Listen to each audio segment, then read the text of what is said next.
Hello everyone, my name is Vishal and in this short video I am going to tell you how can you fix thumbnail preview issue with Corel.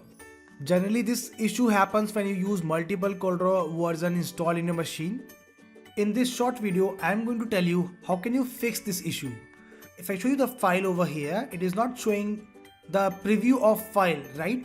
And if I want to see the file preview, what you can do is you can go to control panel. Now inside control panel, go to programs and feature, and now inside programs and feature you will find Corel Graphics Windows Shell extension. Right click on it and install this. Now once the Windows Shell extension get installed, we need to give a right click on Corel Graphics Suite. When you right click, you will find the option of install.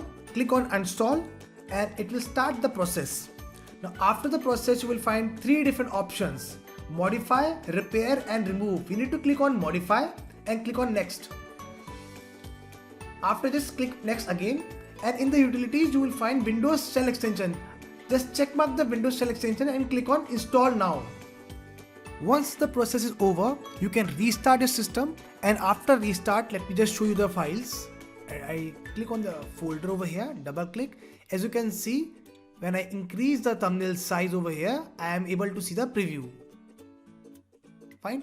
So in this way you can very easily fix the thumbnail issue after uninstalling Windows Shell extension. Generally this issue happens when you have multiple Corel installed in your machine. I hope you have learned something new in this tutorial. Thank you so much for watching.